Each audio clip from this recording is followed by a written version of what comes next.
ভাগ্নে তুমি আমার দিকে চেয়ে কি দেখছ? মনে হয় তুমি আমাকে আর কোনোদিন দেখোনি। আমি বললাম, মামি দেখছি তোমার রূপ, তোমার সৌন্দর্য। আজকে তোমাকে যে সুন্দর লাগছে, এর আগে কোনোদিন এত সুন্দর তোমাকে দেখা যায়নি। তোমাকে দেখে একেবারে বেহেশতি হুরদের মতো লাগছে। মাম্মি মাম্মি, আমি তোমার কাছে আজকে একটি জিনিস চাইব, যদি না দেও তাহলে আমি জ্ঞান হারাবো, মরে যাবা। তারপর আমাকে বলল, আচ্ছা ঠিক আছে ভাইগোনা, কি চাও? তারপর ভাগ্নে মামির কাছে এমন একটি জিনিস চাইল যা শুনে মামির চোখ কপালে উঠে গেল। বন্ধুরা, ভাগ্নে মামির কাছে কি এমন চাইল যা শুনে মাম হতবাক হয়ে গেল। জানতে হলে পুরো গল্পটি খুব ভালো করে শুনতে হবে। তাহলে চলুন বন্ধুরা, গল্পটি শুরু করি। তবে গল্পটি শুরু করার পূর্বে তোমাদের নিকট আমার বিশেষ অনুরোধ, তোমরা অবশ্যই আমার চ্যানেলটি সাবস্ক্রাইব করে আমাকে সাপোর্ট করবা। আমার মামার নাম রূপালী, বয়স 30 বছর। মামা মামির একমাত্র মেয়ের নাম হিমা, বয়স 5 বছর। আমার নাম রাব্বি, বয়স 2-3 বছর। মাম আমার চেয়ে মাত্র 6 বছরের বড়, তাই মামার সাথে আমার সম্পর্কটা প্রায় বন্ধুত্বের মতো। মামার সাথে যখন মামির বিয়ে হয় তখন আমার বয়স ছিল 1-5 বছর। তখন থেকেই আমি মামিকে ভালোবাসি। মামও আমার দিকে কেমন করে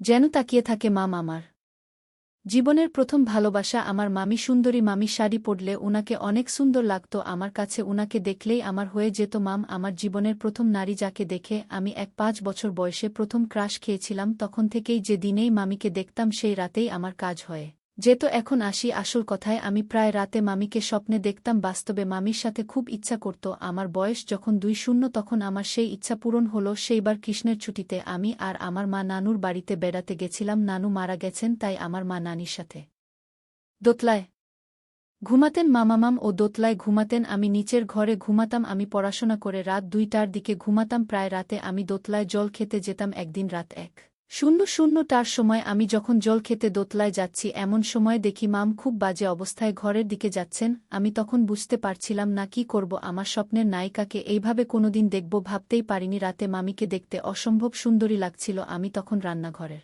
দিকে না যেয়ে সিঁড়িতে দাঁড়িয়ে থাকলাম কি হয় তা দেখার জন্য। রান্নাঘরের বিপরীত পাশে গোসলখানা, আর গোসলখানার পানির কল চলছিল। বুঝলাম যে এখন মাম গোসল করবে নিশ্চয়ই। মামামাম এতক্ষণ ভালো করে এনজয় করছিল। এসব ভাবতে ভাবতে আমি সিঁড়ির পাশে লুকিয়ে গেলাম, যাতে মাম গোসল করার সময় আমাকে দেখতে না পায়। কিছুক্ষণ পর মাম উনার ঘর থেকে জামাকাপড় নিয়ে আসলেন। মামি আসার সময় আমি মামিকে প্রাণভরে দেখতে লাগলাম। অন্যরকম অবস্থায় মামিকে দেখতে অনেক সুন্দর লাগছিল। তারপর মাম গোসলখানায় চলে গেলেন, আমিও পেছন পেছন গেলাম। দরজার একপাশ দিয়ে একটু দেখা যাচ্ছিল। আমি লুকিয়ে খুব আরাম করে দৃশ্য দেখলাম। আহা, কি যে শান্তি লাগছিল তা তোমাদের বলে বোঝাতে পারবো না বন্ধুরা। মনে মনে ভাবলাম, দেখেই যদি এত শান্তি লাগে তাহলে পেলে না জানি কত শান্তি লাগবে। ভাবতে ভাবতে আমার রুমে চলে এলাম আর মনে মনে ভাবলাম কিভাবে কি করা যায়, কিভাবে আমার উদ্দেশ্য পূরণ করা যায়। মামির এসব দৃশ্য দেখে আমার মাথা ভনভন করে ঘুরতে শুরু করল। মনে মনে ভাবলাম, আমি এসব কি দেখলাম? মনের অজান্তেই আমার বিশেষটা নিয়ে আপন সুখে অন্যরকম আচরণ করতে শুরু করলাম। অনেকক্ষণ পর যখন আমার হয়ে গেল তখন খুব শান্তি পেলাম, কিন্তু মাথার মধ্যে তো একটা চিন্তা, কিভাবে আমার স্বপ্নের নায়িকাকে, মানে মামর সবকিছু কিভাবে কখন আমি দখল করতে পারি। এই চিন্তা করতে করতে হঠাৎ করে আমার কি জানি হয়ে গেল। বুঝতেই পারছেন বন্ধুরা, আমার অন্য কিছু হয়ে গেল আর আমি একটু স্বস্তি ফিরে পেলাম। কিন্তু আমার হওয়ার পরেও আমার মধ্যে টানটান ভাব আসছিল। সে এই প্রথম আমি দিনে একবারের বেশি, অর্থাৎ 3বার হয়েছিল, শুধুমাত্র আমার প্রিয়তমা রূপালীর জন্য।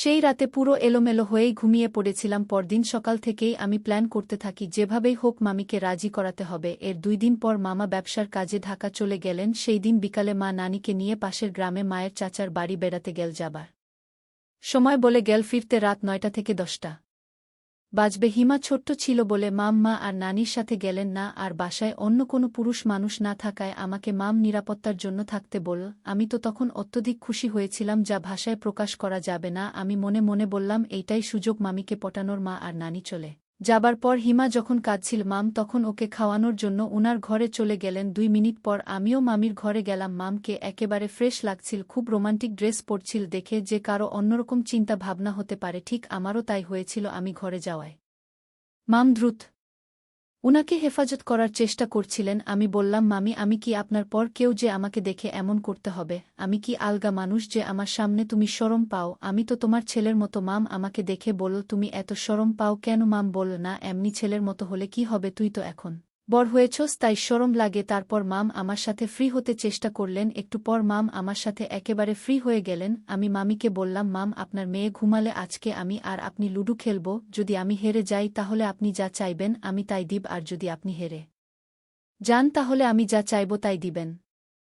আমার প্রিয়তমা কি আমার কথায় রাজি? মাম আবার লুডু খেলতে পছন্দ করে। পছন্দ বলতে লুডু খেলা বলতে পারেন। মামর খুব প্রিয় একটা খেলা লুডু। খেলার কথা শুনে মাম খুব আনন্দে নেচে উঠলেন। কিছুক্ষণ পর মামর ছোট্ট মেয়েটি খেতে খেতে ঘুমিয়ে পড়লেন। তারপর আমি বললাম, মাম আপনার মেয়ে তো ঘুমিয়ে পড়ছে, চলুন তাহলে এবার আমরা লুডু খেলা শুরু করি। মাম বলল, ঠিক আছে ভাইগোনা, চলো তাহলে আমরা লুডু খেলা শুরু করি। তারপর আমি মামিকে আবার স্মরণ করিয়ে দিয়ে বললাম, মামি আমি কি বলেছিলাম মনে আছে তো? যদি আমি হেরে যাই তাহলে আপনি যা আমার কাছে চাইবেন আমি তাই দিব, আর যদি আপনি হেরে যান তাহলে আমি যা চাইব তাই দিবেন, কথা দেন আগে। মাম হেসে হেসে বলল, আচ্ছা ঠিক আছে ভাগ্নে। তারপর মামি আর আমি লুডু গেম শুরু করলাম। লুডু খেলতে খেলতে আমরা প্রায় লুডু খেলার শেষ পর্যায়ে চলে আসলাম, কিন্তু আমার চাল খুব ভালো ছিল, মামির চাল খুব খারাপ ছিল। এক পর্যায়ে কিছুক্ষণ খেলার পর আমি লুডু খেলাতে জিতে গেলাম আর মাম হেরে গেল। তারপর আমি মামিকে বললাম, কি মামি, এবার আমি যা চাইব নিশ্চয়ই তুমি আমাকে তাই দিতে হবে? মাম হেসে হেসে বলল, ঠিক আছে ভাইগনা, কি চাও তুমি বলো, তুমি যা চাইবা তাই তো আমাকে দিতে হবে, কারণ খেলার আগেই তো আমি তোমাকে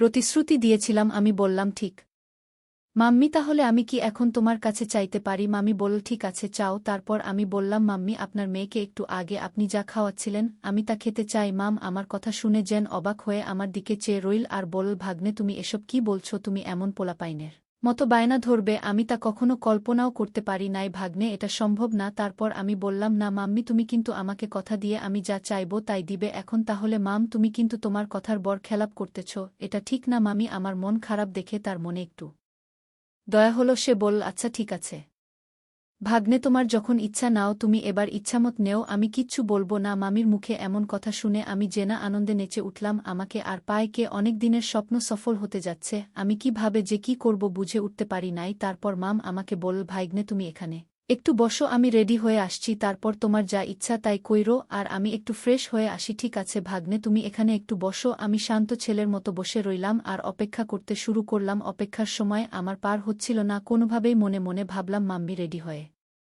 আসতে এত দেরি হচ্ছে কেন? আমি কিছুই বুঝতে পারছিলাম না কি হচ্ছে। তাহলে কি মামি আমার সাথে প্রতারণা করল, আমাকে ধোঁকা দেওয়ার চেষ্টা করছে? ভাবতে ভাবতে মনটা বিরক্ত হয়ে গেল। ভাবতে ভাবতে এভাবেই আমি শুয়ে রইলাম। একটু পর দেখি আলতা পায়ে নুপুর পরে একবারে বাংলার রূপসী সেজেকে যেন নাচতে নাচতে রুমে প্রবেশ করছে। আমি একটু ভালো করে চেয়ে দেখলাম সে তো আমার মাম। রুমে প্রবেশ করেই রোমান্টিক মুডে গান গাইতে শুরু করল, আজ পাশা খেলবোরে শ্যাম ও সামরে তো মার্শনের। মামির মুখে এমন গান শুনে আমি অবাক হয়ে মামির এসব নাচের দৃশ্য দেখতে লাগলাম। আমি মামির এই অবস্থা দেখে অবাক হয়ে গেলাম আর ভাবলাম, মানুষ এত সুন্দর হয় কেমন করে? মনে হচ্ছে আসমানের পরী নেমে এসেছে। একটু পর মাম আমাকে ইশারা দিল যেন আমিও তার সাথে নাচে অংশগ্রহণ করি। আমিও মামির সাথে নাচতে শুরু করলাম। কি সুন্দর নাচ, গানের তালে দুজন মনে হয় অন্য কোনো দেশে চলে গেলাম, যে দেশে শুধু সুখ আর সুখ। এভাবে দুইটা গানে আমি আর মামি নৃত্য করলাম। নৃত্য করার কিছুক্ষণ পর আমি বুঝতে পারলাম মামার এখন অন্য কিছু প্রয়োজন। একটু পরেই সে আমার সাথে এক অদ্ভুত আচরণ করতে শুরু করল। আমি প্রথমে একটু ভয় পেয়ে গেলাম, তারপর ভাবলাম,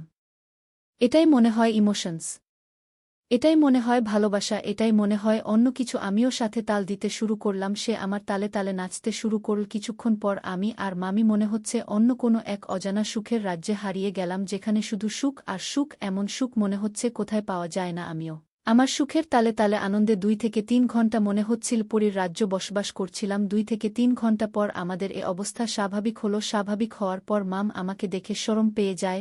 তারপর সে দৌড় মেরে আমার নিকট থেকে চলে যায়। আমার কলিজার বন্ধুরা, এটি ছিল মামি আর আমার একটি মনোমুগ্ধকর দিন। দিনটি আমার কাছে একটি স্মরণীয় দিন, আমি চিরদিন সেটাকে স্মরণ করব। সেটা ছিল আমার প্রথম অন্যরকম একটি অভিজ্ঞতা, আর এই দিনটি আমার কাছে অত্যন্ত একটি স্মরণীয় দিন, যেখানে আমি সর্বপ্রথম আমি একটি স্বর্গীয় সুখ অনুভব করেছিলাম এবং একটি অন্যরকম নতুন অভিজ্ঞতা হয়েছিল। প্রিয় বন্ধুরা, এ দিনটিকে সত্যি আমি কখনো ভুল তুলতে পারব না। বন্ধুরা, তোমাদের নিকট আমার একটি ছোট্ট প্রশ্ন, এ গল্প থেকে তোমরা কি শিখতে পারলে দয়া করে কমেন্ট করে জানাবে। বন্ধুরা, ভিডিওটি যদি ভালো লাগে তাহলে একটি লাইক দিন, আর তোমরা যদি এইরকম ধরনের ইন্টারেস্টিং ভিডিও পেতে চাও তাহলে দয়া করে আমার চ্যানেলটি সাবস্ক্রাইব করো। পরিশেষে তোমাদের সকলের নেক সুস্বাস্থ্য কামনা করি। ভিডিওটি দেখার জন্য তোমাদের সকলকে অসংখ্য ধন্যবাদ।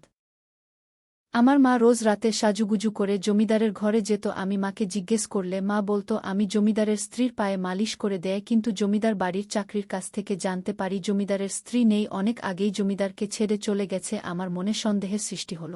তাহলে মা কি জমিদারের সাথে প্রতি রাতে না ভাবতেই পারছি না। আমার বাবা গ্রামের জমিদার বাড়িতে কাজ করত, আমরা খুব গরিব ছিলাম। একদিন জমিদার বাবু লোকে আমাদেরকে এসে তুলে নিয়ে গেল, তারপর জানতে পারলাম যে বাবা ওদের স্বর্ণ নিয়ে পালিয়ে গেছে, আর যতক্ষণ না সেই শোধ হচ্ছে আমাকে ওদের বাড়িতে কাজ করতে হবে। মা ওখানে কাজ পেয়ে খুব খুশি হয়েছিল। মা রোজ রাতে কোথায় একটা ঘরে চলে যেত, মাকে জিজ্ঞেস করলে মা বলতো যে আমি জমিদার বাবুর স্ত্রী, এর পা মালিশ করে দিতে যাচ্ছি। একদিন রাতে আমি মায়ের পিছন পিছন যাই আর একটা নোংরা স্টোরে গিয়ে পৌঁছাই। ভিতরে ঢুকতেই আমার মাথায় আকাশ ভেঙে পড়ল, কারণ মা তো ওই স্টোর রুমের ভিতরে জমিদারের সাথে বন্ধুরা। বাকিটা গল্পতেই বলছি। আমার নাম ঈশিতা। আমার মা খুব সুন্দর দেখতে ছিল, কিন্তু মা বলতো যে ভগবান যেন কাউকে এমন সুন্দর রূপ না দেন, এই পৃথিবীটা বড্ড নিষ্ঠুর, এখানে সুন্দরী মেয়েদের বিপদ অনেক বেশি। মায়ের এসব কথা আমি কিছুই বুঝতে পারতাম না। মাঝে মাঝে মনে হতো মায়ের এসব কথা বলার কারণ আমার বাবা, যে সবসময় আমার মাকে সন্দেহ করত। বাবা দেখতে ভালো ছিল না, বাবার গায়ের রং কুচকুচে কালো ছিল। বাবা প্রায়ই আমাকে বলতো আমাকে এত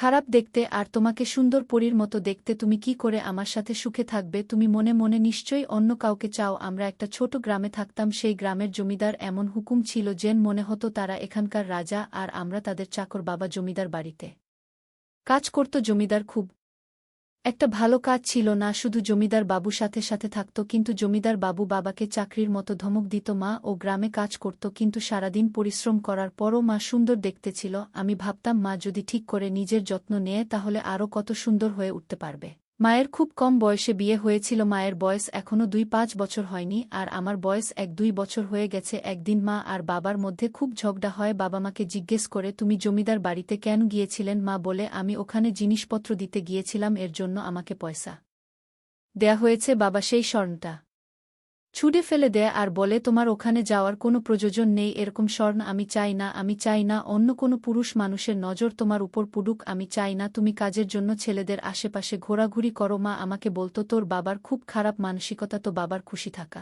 উচিত যে সে আমাকে স্ত্রী হিসেবে পেয়েছে, সে কখনোই আমার যোগ্য হয়ে উঠতে পারবে না। আমার মনে হয় যে মা বুঝতে পারে না বাবা তাকে কতটা ভালোবাসে। বাবা মাকে খুব ভালোবাসত, তাই বাবা সবসময় চেষ্টা করত মাকে খারাপ ছেলেদের থেকে বাঁচিয়ে রাখতে। বাবা কাউকে মায়ের দিকে তাকাতে দিত না, আর মাকেও কারোর দিকে তাকাতে দিত না। মা বাবার এই ভালোবাসাটাকে সন্দেহ মনে করত। মা বাবাকে কোনোদিন মন থেকে ভালোবাসতে পারেনি। রাতে কোনোদিন বাবা বাড়ি না ফিরলে মা খুব খুশি হতো। মা বলতো ভালো হয়েছে আজ তোর বাবা বাড়ি ফেরেনি, আজ রাতে কেউ আর আমাকে বিরক্ত করবে না। একদিন একটা বড় সমস্যা হয়, সেদিন অনেক রাত পর্যন্ত বাবা বাড়ি ফেরে না। আমার খুব চিন্তা হতে থাকে। আমি বারবার মাকে বলি যে বাবা কেন ফিরছে না, বাইরে খুব ঝড় বৃষ্টি হচ্ছিল। মা বলে তোর বাবা কোনো ছোট বাচ্চা নয় যে হারিয়ে যাবে, হয়তো বৃষ্টির কারণে কোথাও আটকে গেছে, কোথাও আশ্রয় নিও এছে, বৃষ্টি থামলেই তোর বাবার ফিরে আসবে। অনেক রাতে আমাদের দরজায় এসে কেউ কড়া না দেয়, আমার মনে হয় বাবা এসেছে। আমি দৌড়ে গিয়ে দরজা খুলি, কিন্তু বাবা আসেনি। জমিদার বাবু লোকেরা এসেছে, তারা বাড়ির ভেতরে ঢুকে জোর করে আমাদের দুজনকে তাদের সাথে নিয়ে যায়। মা খুব চেঁচামেচি করে।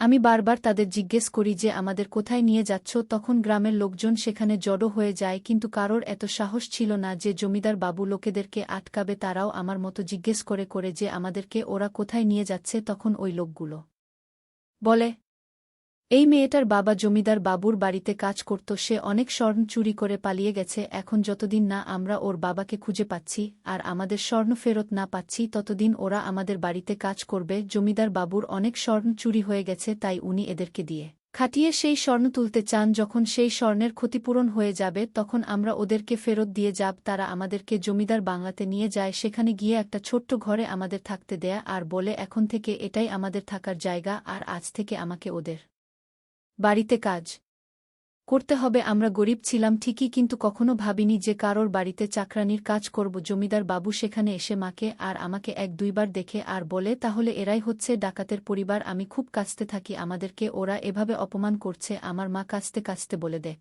তোর বাবা আমাদের কত বড় সমস্যা ফেলে দিয়ে গেছে, সে স্বর্ণ চুরি করে কোথায় গেল কে জানে। যদি স্বর্ণ চুরি করে পালাতে হতো তাহলে আমাদের কেউ সঙ্গে করে নিয়ে যেতে পারত, আমরা অন্তত এদের হাত থেকে বেঁচে যেতাম, কিন্তু তা না করে উনি নিজেই পালিয়ে গেলেন। তো বাবা এতটা স্বার্থপর আমার জানা ছিল না। আমি মাকে বলি এখন আমরা কি করব? মা বলে কি আর করব, এরা খুব ভয়ঙ্কর লোক, আমরা যদি এখান থেকে পালিয়ে যাই তাহলে ওরা লোভ দিয়ে ঠিক আমাদের খুঁজে বের করবে আর তারপর আমাদেরকে মেরেও ফেলতে পারে, তাই এরা যা বলছে তা মেনে চলাই ভালো। তোর বাবার পাপের প্রায়শ্চিত্ত তো আমাদেরকে করতেই হবে। এখন আমাদের বাড়িতে কাজ করতে হবে। পরের দিন সকালে আমি আর আমার মা বাংলো যায়। আমরা বাড়ির ভেতরে ঢুকছিলাম, তখন একটা মোটা মহিলা আমাদেরকে থামিয়ে দেয়। মনে হচ্ছে এই বাড়ির ইনচার্জ, এখানে সব কাজের লোকদের দিয়ে সে কাজ করায়। এই মহিলা মাকে বলে, তোমার কাজ বাড়ির ভেতরে, তুমি রান্নাঘরে কাজ করবে, বাড়ির সবার জন্য খাবার বানাবে। শুনেছি তুমি খুব ভালো রান্না করতে পারো।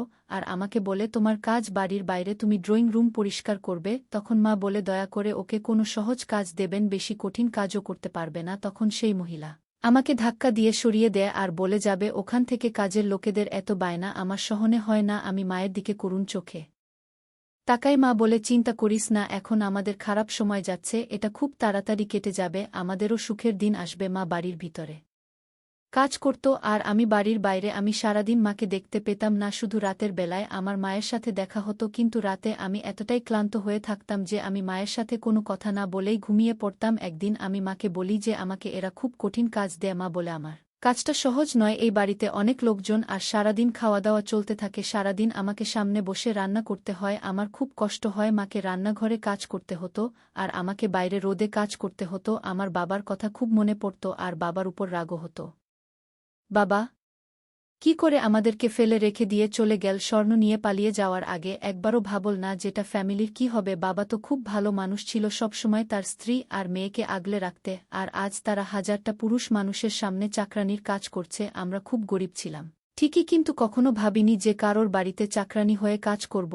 আমরা সম্মান নিয়ে বাঁচতাম, নিজের পরিশ্রমের টাকায় ইনকাম করে চলতাম, কারো দয়ায় বাঁচতাম না। মাকে দিয়ে ওরা খুব খাটাত, কিন্তু মাকে দেখে মনে হতো যে মা খুব সুখে আছে। হয়তো মায়ের কাজ আমার মতো ততটা কঠিন ছিল না। রান্নাঘরে এক জায়গায় দাঁড়িয়ে রান্না করতে হতো আর আমাকে তো সারাদিন দৌড়ে বেড়াতে হতো, ভারী ভারী জিনিস তুলে এখান থেকে ওখানে নিয়ে যেতে হতো, কখনো ঝাড়ু লাগাতে হতো, কখনো আবার রোদের মধ্যে দাঁড়িয়ে গাছে জল দিতে হতো। দিনে দিনে আমার গায়ের রং খুব কালো হয়ে যায়। আর হবে না বা কেন সারাদিন রোদে ঘুরে বেড়াতে হয়? রোদে 1 ঘণ্টা কাটালেই মানুষের চামড়া কালো হয়ে যায়, আর আমি তো সারাদিন রোদে কাটাতাম। রাতে আমার খুব ঘুম পেত, কিন্তু মা বলতো যে তার ঘুম আসছে না। হয়তো মায়ের চিন্তায় ঘুম আসে না। মা বলতো, তুমি শুয়ে পড়ো, আমার ঘুম আসছে না। রোজ রাতে আমি ঘুমিয়ে পড়ার পর হয়তো মা এক কোণায় গিয়ে শুয়ে পড়ত, কিন্তু একদিন রাতে হঠাৎ আমার ঘুম ভেঙে যায় আর আমি দেখি যে মা ঘরে নেই। এত রাতে মা কোথায় যেতে পারে? বাথরুমটা ঘরের ভেতরেই আছে, তাহলে মা বাইরে কি করতে গেছে? এমনিতেই বাংলোতে থাকতে আমার খুব ভয় করত। আশেপাশে কত পুরুষ মানুষ ছিল, কার মনে কি আছে বোঝা মুশকিল। আর আমার মা তো খুব সুন্দর দেখতে, বাইরে মায়ের কোনো বিপদ হলো না তো আমার চিন্তা হতে থাকে, আর আমি বসে বসে মায়ের জন্য অপেক্ষা করতে থাকি, কিন্তু মা ফেরত আসে না। অপেক্ষা করতে করতে কখন আমার চোখ লেগে যায় আমি নিজেও জানি না। তারপর যখন আমার ঘুম ভাঙ্গে তখন দেখি মা কাজে বেরোনোর জন্য তৈরি হচ্ছে। আমি মাকে জিজ্ঞেস করি, তুমি সারারাত কোথায় ছিলে? মা বলে, বট ভাবি আমাকে ডেকেছিল তার পায়ে মালিশ করে দেওয়ার জন্য। জমিদার বাবুর স্ত্রী, উনি খুব বদমাইশ মহিলা, সারারাত আমাকে দিয়ে পায়ে মালিশ করায়। মায়ের কথা শুনে আমার চোখের জল চলে আসে। মা জিজ্ঞেস করে, তুই কাঁদছিস কেন? আমি বলি, এরা আমাদের সাথে যা ইচ্ছে তাই করছে, সারাদিন গাধার মতো পরিশ্রম করাচ্ছে আর রাতে জমিদারের স্ত্রীর আমাদেরকে দিয়ে তার পায়ে মালিশ করাচ্ছে। এইসব আর কতদিন চলবে? বাবা কোথায় চলে গেল? মা, আমাদের বাবাকে খুঁজে বের করতেই হবে। তুমি সারাদিন বাড়ির ভেতরে কাজ করো, কিন্তু আমি বাড়ির বাইরে থাকি, আমি বাবাকে খুঁজে বের করার চেষ্টা করব। মা বলে, তুই তোর বাবাকে কোথায় খুঁজবি? তোর বাবার কাছে তো কোনো ফোন নেই আর আমাদের কাছে ফোন নেই, তাহলে তার সাথে কি করে যোগাযোগ করবি? আমি বলি, বাবার তো গ্রামের দোকানদারদের নাম্বার মুখস্থ ছিল, আমারও ওনার নাম্বারটা মুখস্থ আছে, বাবা ওনাকে ফোন করতে পারে, আমি ওনার সাথে কথা বলবো। অন্তত এইটুকু তো বলতে পারি যে বাবার ফোন এলে আমাদের খবর দিতে। মা বলে, কোনো লাভ হবে না, আজকাল কেউ কাউকে খবর দেয় না, কেউ কারো খবর রাখে না, সবাই ব্যস্ত মানুষ। যেমন চলছে এখানে আমরা ভালোই আছি, ভালো ভালো খাবারও জুটে যায়, আর কাজ তো করতেই হবে, কাজ না করলে এই পৃথিবীতে কিছুই পাওয়া যায় না। আমি ভাবি মা কি করে এমন একটা কথা বলতে পারল? মা কি দেখতে পাচ্ছে না যে আমার অবস্থা দিন দিন খারাপ হয়ে যাচ্ছে? মা বলে, আচ্ছা আমার দেরি হয়ে যাচ্ছে, আমি বের হই। এই বলে মা ঘর থেকে বেরিয়ে যায়। একদিন আমি দেখি মা লিপস্টিক আর কাজল লাগাচ্ছে। আমি মাকে জিজ্ঞেস করি, তুমি ওগুলো কোথা থেকে পেলে? বাবা তো এখানে নেই, তাহলে তুমি কার জন্য এত সাজো? মা বলে, তুই এ কেমন কথা বলছিস? আমি কারোর জন্য সাজতে যাব কেন? মালিকের স্ত্রী আমাকে বলেছেন যে একটু সেজে গুজে আসতে। আমি এত বড় বাড়ির রাঁধুনি, এখানে রোজ বাইরে থেকে লোক আসে, তারা জিজ্ঞেস করে যে কে খাবার বানিয়েছে, তারা মাঝেমধ্যে রাঁধুনিকে দেখতে চায়। তারা যদি দেখে যে কোনো একটা নোংরা কালো মহিলা খাবার বানিয়েছে, তাহলে তারা সেই খাবার খাবে না, বড় লোকেদের অনেক ব্যাপার আছে, তুই বুঝবি না। জমিদারের স্ত্রী আমাকে সাজার জিনিসপত্র দিয়েছেন আর বলেছেন রোজ সেজে গুজে কাজে যেতে। তুই জানিস জমিদারের স্ত্রী আরও বলেছেন যে এবার থেকে আমাদেরকে মাসে মাসে বেতন দেবে। তিনি বলেছেন হতে পারে তোমার বর আমাদের বর্ণ চুরি করে পালিয়েছে আর সেই কারণেই আমরা তোমাদের কাজে রেখেছি, কিন্তু তোমরা সারাদিন খুব পরিশ্রম করো আর তাই এবার থেকে আমরা তোমাদের বাকি কাজের লোকদের মতনই মাসে মাসে টাকা দেব। তুই ভাব, এবার থেকে আমরা আমাদের হাতে স্বর্ণ পাব, আমরা নিজেদের ইচ্ছেমতন জিনিস কিনতে পারব, আমাদের মাথার উপর একটা ছাদ থাকবে, একটা চাকরিও থাকবে আর হাতে স্বর্ণ থাকবে। এর থেকে বেশি আর কি দরকার আমাদের? এমন সৌভাগ্যজনের হয় আমি দেখে অবাক হয়ে যাই যে মায়ের এসব ভালো লাগছে। আমার তো সেসব দিনের কথা বারবার মনে পড়ত, আমরা নিজেদের বাড়িতে কত আনন্দ ছিলাম, বাবা রোজগার করে আনত আর আমরা নিজেদের ইচ্ছেমতন উঠতাম বসতাম, কেউ আমাদের উপর হুকুম চালাক না। আর এখানে তো আমাদের সারাদিন কাজ করতে হয়, নিজেদের ইচ্ছামত কিছুই করতে পারি না। মায়ের এখানে কি করে ভালো লাগছে আমি জানি না। তারপর যতদিন যায় আমি মাকে দেখে আরও অবাক হতে থাকি। মায়ের বাবার জন্য কোনো চিন্তাই ছিল না, মা এখানে খুব আনন্দে আছে, কখনো সাজগোজ করছে, কখনো এটা সেটা খাচ্ছে, কখনো নিজের মনে গান গাইছে, আবার কখনো রাতে গায়েব হয়ে যাচ্ছে। আমি লক্ষ্য করি একদিন পর পরই মা রাতে ঘরে থাকে না। মা কোথায় যায় আমি জানি না, আমার মনে হয় যে মা আমার থেকে কিছু একটা লুকাচ্ছে। একদিন আমি জানতে পারি যে মা আমাকে মিথ্যে কথা বলছে। এই বাড়ির একটা কাজের মেয়ে আমাকে বলে যে জমিদার বাবুর স্ত্রী এখানে থাকেন না, তিনি অনেকদিন আগেই বাড়ি ছেড়ে চলে গেছেন। জমিদার বাবুর চরিত্র ভালো নয়, উনার অনেক মেয়ের সাথে সম্পর্ক ছিল। এসব জানতে পেরেই উনার স্ত্রীও তাকে ছেড়ে চলে গেছেন, উনার 2 ছেলেকেও তার সাথে নিয়ে গেছেন। সে ভালো পরিবারের মেয়ে, এসব সহযোগ করবে কেন? জমিদার বাবু এখন এই বাড়িতে একা থাকেন, আমরা কাজের মেয়েরা ছাড়া আর কোনো মহিলা থাকে না। আমি ভাবি যদি জমিদার বাবুর স্ত্রী এখানে না থাকেন তাহলে মা রাতে কার সেবায়ত্ন করতে যায়? তার মানে মা এতদিন আমাকে মিথ্যে কথা বলে এসেছে। আমি জানি মানুষ মিথ্যে কথা তখনই বলে যখন সে কোনো ভুল কাজ করে। এখন আমাকে এটা জানতে হবে যে আমার মা কি ভুল কাজ করছে। সারাদিন কাজ করে রাতে আমি এত ক্লান্ত হয়ে থাকতাম যে আমি ঘুমিয়ে পড়তাম আর মা কি করছে কিছুই দেখতে পেতাম না। একদিন আমি ঠিক করি যে আমি মায়ের পিছু নেব। এই বাড়ির দাদা খুব ভালো ছিল। একদিন আমি তাকে গিয়ে বললাম যে আজকে আমার শরীরটা ভালো নেই, আমি কাজ করতে পারবো না। অরুণ দাদা বলে এইসব তোমার করার মতো কাজও নয়, তুমি যাও গিয়ে বিশ্রাম করো। আমি বলে দেব যে তুমি তোমার কাজ করে দিয়েছ, আমি সারাদিন বিশ্রাম করি যাতে আমি রাতে জেগে থাকতে পারি আর মায়ের পিছু নিতে পারি। মা যখন ঘরে আসে তখন আমি আগে থেকে শুয়ে পড়েছিলাম, আমি ঘুমানোর ভান করি। মা এসে তৈরি হতে শুরু করে, আমি মাকে দেখছিলাম কিন্তু মা ভাবে যে আমি ঘুমাচ্ছি। মা যখন তৈরি হয়ে ঘর থেকে বের হয় তখন আমিও আস্তে আস্তে উঠে মায়ের পিছন পিছন যেতে থাকি। আমি এমনভাবে যাই যাতে মা বুঝতে না পারে। আমি দেখি মা স্টোর রুমের দিকে যাচ্ছে যেখানে বাড়ির সব জিনিসপত্র রাখা থাকে। আমি ভাবি মায়ের এত রাতে স্টোর রুমে কি কাজ থাকতে পারে। আমি দেখি মা স্টোর রুমের ভেতরে ঢুকে যায়, আমি মায়ের পেছন পেছন সেখানে ঢুকে একটা কাঠের পিছনে লুকিয়ে পড়ি। আমি দেখি মা একটা বট পর্দা সরায় আর পর্দার পিছনে আমার বাবা বসে আছে। এটা দেখে আমার আত্মা কেঁপে ওঠে। বাবাকে দড়ি দিয়ে বেঁধে রাখা হয়েছে। মা বলতো আমাকে কেমন দেখাচ্ছে, আমি যাচ্ছি জমিদার বাবুর কাছে, সে আমাকে বিয়ে করে নিয়েছে, আমি তার সাথে সুখে থাকব। তুমি আমাকে কোনোদিন সুখ দিতে পারোনি, তুমি এখানে বাধা থাকো। বাবা বলে তুমি একবার আমাকে খুলে দাও, তারপর দেখো আমি তোমাকে আর জমিদার বাবুকে দুজনকেই মেরে ফেলব। তুমি কত বড় বেঈমান, আমি তোমার জন্য কি না করেছি। তুমি আমাকে গ্রামের লোকেদের কাছে চোর সাজিয়ে আমার বদনাম করে দিয়েছে। জমিদার বাবু লোকেরা আমাকে তুলে নিয়ে এসে এখানে বেঁধে রেখেছে আর এখন তোমাকে বিয়ে করে খুব সুখেই আছে। আমি তোমাদের দুজনকেই প্রাণে মেরে ফেলব। মা বলে জমিদার বাবু চাইলে তোমাকে 1 মিনিটে শেষ করে দিতে পারত, কিন্তু আমি ওনাকে আটকেছি। আমি বলেছি তোমারকে বন্দি করে রাখতে, কারণ তুমি যেমনি হও আমার মেয়ের বাবা। বাবা আহত বাঘের মতো ছটফট করছিল।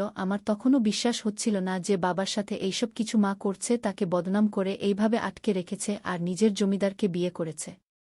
মা বলে তুমি কখনোই আমার যোগ্য ছিলে না, এখন তুমি এভাবে জীবন কাটাবে। তোমাকে এই অবস্থায় দেখে আমার বেশ ভালোই লাগে। মা ওখান থেকে চলে যায়। আমি আমার চোখের জল বাবার কাছে যাই। বাবা আমাকে দেখে অবাক হয়ে যায়। আমি কাঁদতে কাঁদতে বাবাকে সব কথা বলি। আমি বাবার বাঁধন খুলে দিই আর বাবাকে বলি এরকম বেইমানি মা আমার দরকার নেই। বাবা আমি তোমার সাথেই থাকতে চাই। বাবা তুমি মাকে তালাক দিয়ে দাও, আমিও মাকে ছাড়ব না, আমি মায়ের সাথে থাকব না। বাবা চোখের জল মুছতে মুছতে বলল এটাই বোধহয় আমার কপালে ছিল। আমি বাবার বাঁধন খুলে বাবাকে নিয়ে অন্য একটা শহরে চলে যায় আর বাবা মাকে তালাক দিয়ে আমি এখন বাবার সাথেই থাকি। প্রিয় বন্ধুরা, এরকম কালনাগিনী মা যেন কারো না হয়। সমাজে এরকম কালনাগিনী মায়ের জন্য আজ শত শত ছেলে মেয়েদের জীবন নষ্ট হয়ে যাচ্ছে। বন্ধুরা, আজকের গল্পটি কেমন লাগলো তা অবশ্যই কমেন্ট করে জানাবে আর এরকম নতুন নতুন গল্প পেতে আমাদের চ্যানেলটিকে সাবস্ক্রাইব করে পাশে থাকবেন। মিউজিক ধন্যবাদ।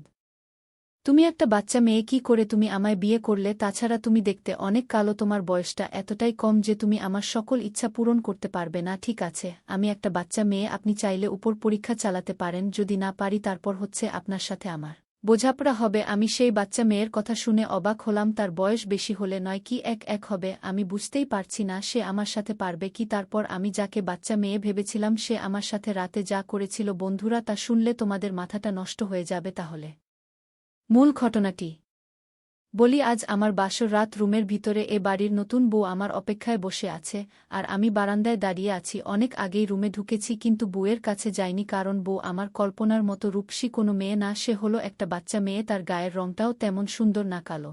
বিয়েতে একজন বন্ধুবান্ধব বাদ যায়নি যারা আমাকে কথা শোনায়নি। রাগে দুঃখে কষ্টে গাটা জ্বলে পুড়ে শেষ হয়ে যাচ্ছে। মন চাচ্ছে ভিতরে ঢুকে মেয়েটাকে এখনই ঘর থেকে ঘাট ধাক্কা দিয়ে বের করে দেয়। আমার মতো হ্যান্ডসাম গুড লুকিং ইঞ্জিনিয়ার ছেলের সাথে একটা বাচ্চা মেয়ের বিয়ে, এটা আমি কিছুতেই মেনে নিতে পারছি না। এটা বেমানান, একদমই বেমানান, কোনোভাবেই যায় না। তাহলে কেন এই বিয়েটা করলাম? ওই সেই একই কারণ, বাবা মার মেয়েটাকে পছন্দ হয়েছে, তাই আমার উপর জোর খাটিয়ে বিয়েটা দিয়েছে। বাবা মার বয়স হয়েছে, তাদের সাথে যে বেয়াদবি করব তাও সম্ভব না, কারণ সে শিক্ষা আমাকে কখনোই তারা দেয়নি। আবার মেনে নিতেও পারছি না মেয়েটাকে। ইচ্ছা ছিল একটা সুন্দরী রূপবতী মেয়েকে বিয়ে করব, যাকে নিয়ে রাস্তায় বের হলে সবাই আমার স্ত্রীর প্রশংসা করবে। সবাই বলবে, ওই দেখ ইঞ্জিনিয়ারের বুটা কত সুন্দর, কিন্তু তা আর কিছুই হলো না এখন। সবাই বলবে, ওই দেখ বাচ্চা আর শ্যামলা বুনিয়া ঘুরে ইঞ্জিনিয়ার। রকি ভাবতেই ঘিন লাগছে। এদিকে রকির স্ত্রী মৌসুমী একা একা ভিতরে রুমে বসে মন খারাপ করে ভাবছে, নিশ্চিত ওনার আমাকে পছন্দ হয়নি। না হওয়ারই কথা, একে তো আমার বয়স কম, অন্যদিকে আমি দেখতে মোটামুটি সুন্দর একটা মেয়েকে কারি বা পছন্দ হবে? সে তো মাশাল্লাহ কত সুন্দর, কেন যে আমাকে বিয়ে না করলেই পারত। আমি কি তার কাছে যাব নাকি ঘুমিয়ে পড়ব? কি করব আমি? আল্লাহ, তুমি আমাকে কেন তার সাথে বিয়ে দিলে? আজকের দিনটা প্রতিটি মেয়ের একটি স্মৃতিসম্পন্ন রাত, কিন্তু আমার কাছে হয়তো তা অভিশাপ। আমার কপালে সুখ নেই, আছে একরাশ তিক্ততা। হয়তো এই তিক্ততা নিয়ে বেঁচে থাকতে হবে আজীবন। উনি কি আজ আর রুমের ভিতরে আসবেন না? মৌসুমী এসব ভাবতে ভাবতেই রকি ভিতরে ঢুকে আমার চোখে মুখে ভীষণ গাম্ভীর্যতা। রাগ হলে আমার মুখ লাল হয়ে যায়। আজও তার ব্যতিক্রম হয়নি। মৌসুমীকে মাত্র দুবার দেখেছি, একবার যখন দেখতে গিয়েছি তখন, আর একবার আজ বিয়ের সময়। এছাড়া তেমন দেখিনি, ইচ্ছা হয়নি দেখার। এরকম একটা বাচ্চা মেয়েকে কে দেখতে চাইবে? কেউ না, আমিও চাই না। আর ভালো লাগছে না বাইরে, তাই রুমে ঢুকে আলমারি থেকে গেঞ্জি নিয়ে সোজা বাহিরে চলে গেলাম। মৌসুমী রকির এই আচরণ দেখে খুব ব্যথিত হলো। একটা বার ওর দিকে তাকালো না। বয়স কম হওয়া কি এতই খারাপ? কালো বা কম বয়সী মানুষেরা কি ভালোবাসা পাওয়ার যোগ্যতা রাখে না? আমি তো ইচ্ছা করে কালো বা কম বয়সী হইনি, আল্লাহ তাআলা আমাকে কালো বানিয়েছেন, এটা কি আমার দোষ? মৌসুমী এসবই ভাবছিল, এর মধ্যেই রকি বেরিয়ে আসে। বাইরে এসে মুখ মুছতে মুছতে মৌসুমীর দিকে একবার তাকালাম। মেয়েটা বধূ সাজে চুপচাপ মাথা নিচু করে লাল বেনারসি পরে খাটের উপর বসে আছে আমার অপেক্ষায়, কিন্তু আমার ওকে দেখে কেন জানি রাগ আরও বেড়ে যাচ্ছে। যে মেয়েকে মনে ধরে নি তাকে কিভাবে বউ হিসেবে মানব? মোবাইলটা সোফায় ছুঁড়ে মেরে বেডে গিয়ে বসি। আমার পিছনেই মৌসুমী বসে আছে, আমি অন্যদিকে ফিরে পা ঝুলিয়ে বসে আছি। ভাবছি কি করব? ওকে কথা শোনাতে ইচ্ছা করছে, কিন্তু এখন কিছুই ভালো লাগছে না, তাই বেডে পা তুলে অন্যদিকে ফিরে শুয়ে পড়ি। মৌসুমী রকিকে শুয়ে পড়তে দেখে মনে মনে বলছে, একই উনি শুয়ে পড়লেন, আমার কি হবে? আমি কি এভাবেই বসে থাকব? আমাকে দেখবে না? আমার সাথে একটু কথা বলবে না? আমি কি করব এখন? ও অবাক হয়ে গিয়েছে রকির এই আচরণে। মৌসুমী কিছু না ভেবেই আস্তে করে ডাক দিয়ে বল, এই যে শুনুন, আমার সাথে একটু কথা বলুন। কিছু না বলেই শুয়ে পড়লেন যে আমি। কান দিয়ে মৌসুমীর মিষ্টি কোকিলা কণ্ঠটা শুনলেও জেদ করে চোখ বন্ধ করে শুয়ে আছে। এদিকে মৌসুমী রকির কোনো সাড়া না পেয়ে আবার বলে, আমি জানি আপনি ঘুমাননি, একটু উঠে কথা বলুন। আমাকে দেখুন, আপনার জন্যই সেজেছি, আপনার স্ত্রী তো আমি। আমাকে একটু দেখবেন না? এবার আমি একলাফে উঠে ঘুরে মৌসুমীর দিকে তাকিয়ে রাগী কণ্ঠে বলে, না দেখব না আমি তোমাকে, আমার ইচ্ছা নাই তোমাকে। কে দেখা? আমার বাবাকে পুটিয়ে আমাকে বিয়ে করেছ তোমরা সবাই। বাটপার সুন্দর ছেলে পেয়ে আমার বাবাকে মিষ্টি কথা বলে তোমার বাবা তার কম বয়সী কুৎসিত মেয়েটাকে আমার গলায় ঝুলিয়ে দিয়েছে। যতসব বাটপার লোক! রকির কথাগুলো মৌসুমীর ভিতরটাকে জ্বালিয়ে পুড়িয়ে খান খান করে দিয়েছে। ও এতক্ষণ ঘুমটার আড়ালেই ছিল। ও ভেবেছিল রকি হয়তো ওর ঘুমটা তুলবে, কিন্তু রকি তো ওর মনটাকে ভেঙে শেষ করে দিল, তাও বিয়ের প্রথম রাতেই। মৌসুমী রকির কথা শোনার পর মুহূর্তেই নিচ থেকে ঘুমটা তুলে অশ্রুসিক্ত নয়ন জোড়া নিয়ে রকির তিক্ততা ভরা মুখের দিকে তাকায়। যে চাহানিতে আছে অজস্র কষ্ট আর অপমানিত বোধ। এই প্রথম আমি মৌসুমীকে এতটা কাছ থেকে দেখলাম। চোখে কাজল, ডান চোখের পাশে একটা ছোট কালো তিল আছে, নাকটা পারফেক্ট, খুব মিষ্টি লাগছে, শুধু মুখের রংটা একটু কালো আর বয়সটা কম। আসলে অতিরিক্ত কালো না। মৌসুমী যে ভারী মেকআপ করেছে তা কিন্তু মোটেও না। মেকআপ বলতে চোখে কাজল, মুখে হালকা ক্রিমেই তো, আর কিছু না আমার কাছে তাই মনে হলো। তবে ও কালো কোনো ফর্সা মেয়ে না। যদি ও ফর্সা হতো, একদম আমার মনের মতো হতো। শুধুমাত্র বয়সটার জন্যই মৌসুমীকে আমি এখন মেনে নিতে পারছি না। ও কি বুঝবে আমার কষ্ট, আমার সকল অভাব সে পূরণ করতে পারবে? ওর অশ্রুসিক্ত চোখ আমার বিবেককে নাড়া দেয়। কিছুটা বুঝতে পারছি যে বেশি বলে ফেলেছি, তাই আমি নজর নামাই আর ও বলে ওঠে, আপনি এখন আমার স্বামী, আমার উপর আপনার অধিকার আছে।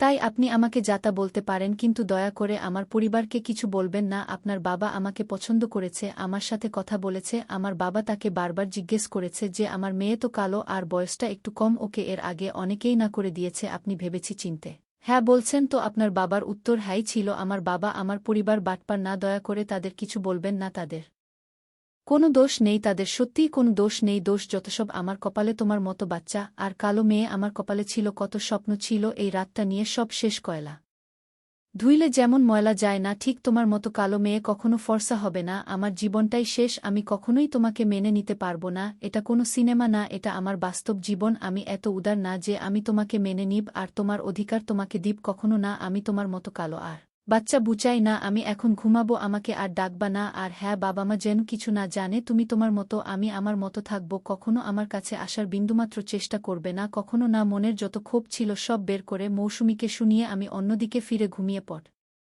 বেশ হালকা লাগছিল, কিন্তু রাগটা যায়নি, হয়তো কখনো যাবেও না। অন্যদিকে মৌসুমী কান্না করছে, স্তব্ধ হয়ে গিয়েছে। রকির কথা শুনে বিয়ের প্রথম রাতেই চোখ দিয়ে অঝরে অশ্রু ঝরছে। নিঃশব্দে কান্না করতে করতে মৌসুমী নিজের হাত দুটো আয়নার সামনে গিয়ে দেখল তো কতটুকু অল্প বয়স আর কালো। ও মনে মনে বলছে, আজ এই গায়ের রং আর অল্প বয়স আমাকে আমার অধিকার, সুখ সবকিছু থেকে বঞ্চিত করল। সত্যিই মানুষেরা সবাই সুন্দরের পূজারী। সুন্দর ফর্সা গায়ের রং সবার প্রিয়, সুন্দর একটা মন তাদের কাছে প্রিয় না। হ্যাঁ, আমি কালো, কালোই আমার পরিচয়। আমার ভাগ্যে কখনো সুখ নেই এই কালো হওয়ার জন্য। এটাই হয়তো আমার নিয়তি। আল্লাহ, আমি মেনে নিলাম তোমার এই নিয়তিকে। দেখি কতদূর যেতে পারি এ সমাজে, আর কতদিন টিকে থাকা যায়। আমিও দেখব। ওভাবেই বসে অনেকক্ষণ পার করে মৌসুমী চোখের জলগুলো শুকিয়ে গিয়েছে। ও আস্তে করে উঠে জামা নিয়ে ওয়াশরুম থেকে ফ্রেশ হয়ে এসে নামাজে দাঁড়িয়ে যায়। একমাত্র আল্লাহর নেক লাভের জন্য নামাজ সবচেয়ে উত্তম। ও নামাজ শেষে মোনাজাতে অনেক কাঁদে, আল্লাহর কাছে অনেক নালিশ করে, আল্লাহর সাথে মনে মনে অনেক কথা বলে। মনটা যখন কিছুটা হালকা হয় তখন মোনাজাত শেষ করে উঠে দাঁড়ায় ও জায়নামাজটা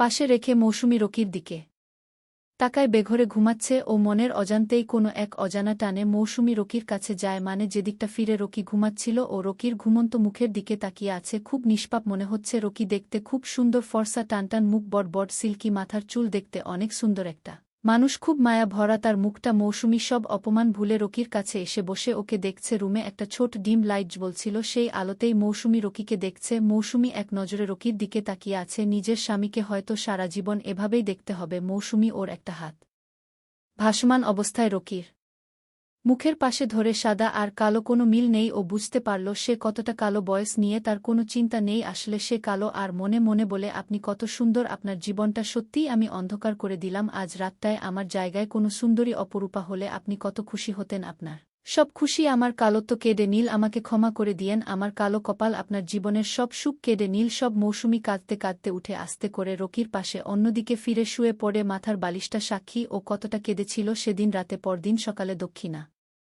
জানালা দিয়ে ঠান্ডা একটা বাতাস এসে মুখে লাগে, সাথে সাথে ঘুমটা ভেঙে যায়। চোখ মিলে তাকায় রাতের সব। আস্তে আস্তে মনে পড়ে নিজের কপাল। ভেবেনি সবার কপালে সবকিছু থাকে না, সবার সব ইচ্ছা কখনো পূরণ হয় না। আমারও হয়নি। বিয়ের প্রথম রাতে বুটাকে নিজের কাছে পাইনি, হয়তো কখনোই পাওয়া হবে না। কালো আর কম বয়সী বুকে আমি কখনো মেনে নিব না। এসব ভেবে কাত হয়ে শোয়া থেকে অন্য পাশে ফিরি। একই অন্য পাশে ফিরে আমি তো পুরো অবাক হয়ে গেলাম। আমি হঠাৎ দেখতে পেলাম মৌসুমী কালো রং হঠাৎ করেই অনেক সুন্দর হয়ে গেল, আমার চাইতেও অনেক সুন্দর। আমি তো কিছুই ভাবতে পারছি না, এমন কি করে হলো? আমার মাথাটা জিম জিম করে ঘুরাচ্ছে, আমি বুঝতে পারছি না এটা কি করে হলো। আমি মৌসুমীকে জিজ্ঞেস করি, তুমি তো একটু আগে কালো ছিলে আর এখন এত সুন্দর হলে কি করে? মৌসুমী কোনো কথা বল না, সে নিশ্চুপ হয়ে রইল। আমি আবার তাকে জিজ্ঞেস করলাম, তুমি কথা বলছো না কেন? তোমার মুখের রং কিভাবে চেঞ্জ হলো? সে নিশ্চুপ, আমার সাথে কোনো কথাই সে বলছে না। আমি মৌসুমীকে দেখলাম, সে পরীর মতো সুন্দর হয়ে গেল। এই পরিবর্তন কি করে হলো? আমার কাছে মৌসুমীকে পৃথিবীর শ্রেষ্ঠ সুন্দরী বলে মনে হচ্ছে। আমি মৌসুমীকে বললাম, লক্ষ্মীটি তুমি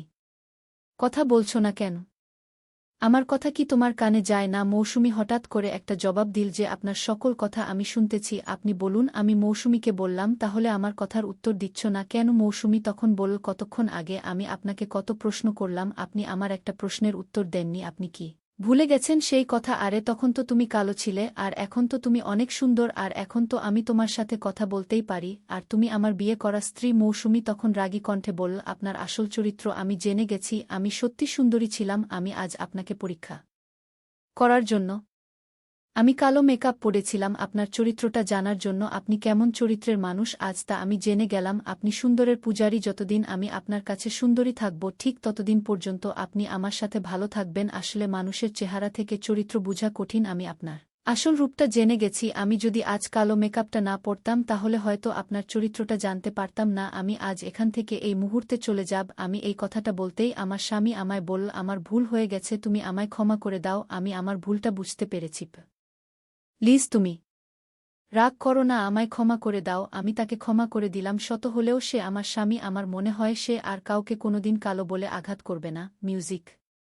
আমি রাজশাহীতে যাচ্ছিলাম পড়ালেখা করার জন্য। আমি একজন সুন্দরী মেয়ে। আমি যে গাড়িতে উঠেছিলাম সেই গাড়ির ড্রাইভার আমাকে ভুল রাস্তায় নিয়ে একটা বিশাল জঙ্গলের ভিতর একটা বড় বাড়িতে নিয়ে গেলেন, আর সেখানে নিয়ে লোকটি আমার সাথে জোর করে বাকিটা গল্পতে শোনাচ্ছি গ্রামের বাইরে এই প্রথম কোথাও পা রাখলাম, এক অচেনা অজানা স্বপ্নের সন্ধানে। কোনোদিন এর আগে কোথাও যাইনি। আমাদের গ্রাম ছেড়ে একমাত্র বড় দিদির শ্বশুর বাড়ি ছাড়া আমরা দুই বোন, বড় দিদিমনি আর আমি সোনি, বেশ সাজানো গুছানো আমাদের সংসার, কোনো ঝুট ঝামেলা নেই। সরকারি চাকরি করেন বাবা, রিটায়ার হতে এখনো অনেকদিন বাকি। মা একটা এনজিওতে চাকরি করে, কোনো রকম অশান্তি নেই আমাদের পারিবারিক জীবনে। বড় দিদি বেশ সুখী। জামাইবাবু মানে দিদির স্বামী একজন বড় সেনাবাহিনীর অফিসার, একই শহরে বাড়ি এবং কাজও করে ওই একই শহরে। ওদের সংসারটাও বেশ সুখের, কোনো রকম ঝামেলা নেই। দিদি গ্র্যাজুয়েশন পাশ করার পর আর পড়তে পারেনি, কারণ জামাইবাবু প্রতিবছর একবার না একবার বদলি হয়ে অন্য শহরে পোস্টিং হয়, তাই বড় দিদি আর এমকম পড়াটা শেষ করতে পারেননি। বড় দিদির অনেক শখ ছিল একজন ভালো ম্যাজিস্ট্রেট হওয়ার। আমি সবে মাত্র গ্রামের কলেজ থেকে এইচএসসি পাশ